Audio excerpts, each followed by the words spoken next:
পাকিস্তানে অব্যাহত বালোচ বিদ্রোহীদের তাণ্ডব। এবার পাকিস্তানে যাত্রী বোঝাই একটি আস্ত ট্রেন দখল করল বালোচ বিদ্রোহীরা। জানা গেছে, মঙ্গলবার যাত্রী বোঝাই জাফর এক্সপ্রেস ট্রেনটিকে হাইজ্যাক করে শতাধিক ব্যক্তিকে পণবন্দি করে বালোচ বিদ্রোহীরা। সূত্রের খবর, মঙ্গলবার কোয়েটা থেকে পেশোয়ারগামী জাফর এক্সপ্রেস ট্রেনটিকে বোলানের মশকাফ দাদোর এলাকায় হাইজ্যাক করে বালোচ বিদ্রোহীরা।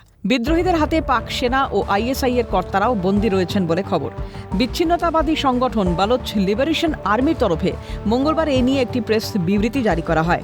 সেখানে বলা হয়েছে, মশকাফ দাদোরে জাফর এক্সপ্রেসকে লাইনচ্যুত করে সেটির নিয়ন্ত্রণ নিয়েছে বিএলএর যোদ্ধারা। এই অভিযানে পাক সেনার 20-র বেশি জওয়ানের মৃত্যু হয়েছে বলে দাবি করছে বিদ্রোহীরা। ব্রিগেড থেকেই এই প্রেস রিলিজ দেওয়া হয়েছে।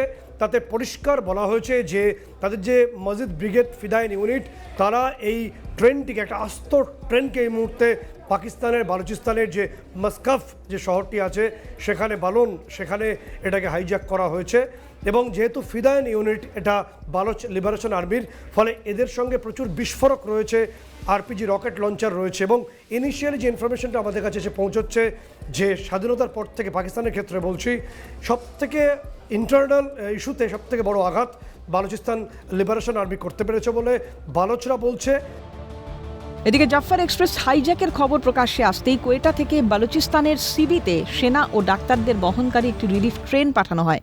বিদ্রোহীরা ইতিমধ্যেই বালুচ যাত্রী, মহিলা ও শিশুদের মুক্তি দিয়েছে বলে জানা যাচ্ছে।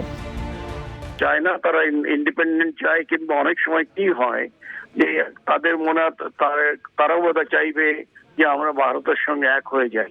এখন আমাদের ওয়েট করতে হবে, দেখতে হবে যে এর পরের পদক্ষেপটা পাকিস্তান বা বালুচ তারা কি করে এবং ইন্টারন্যাশনাল কমিউনিটি বা কি এই ব্যাপারে কি বলছেন।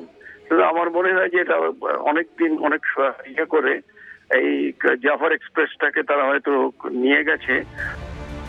প্রসঙ্গত, পাকিস্তানের বালুচিস্তানে এর আগে একাধিকবার জঙ্গি হামলার ঘটনা ঘটেছিল, আর এবার একটি গোটা ট্রেনকেই হাইজ্যাক করল বালোচ বিদ্রোহীরা। বালুচিস্তানে পাক প্রশাসনের নিয়ন্ত্রণ যে ক্রমশই আলগা হয়ে আসছে, মঙ্গলবারের এই ঘটনা তারই প্রমাণ, এমনটাই বলছে আন্তর্জাতিক মহল। সত্যজিৎ মুখোপাধ্যায়ের রিপোর্ট, ক্যালকাটা নিউজ।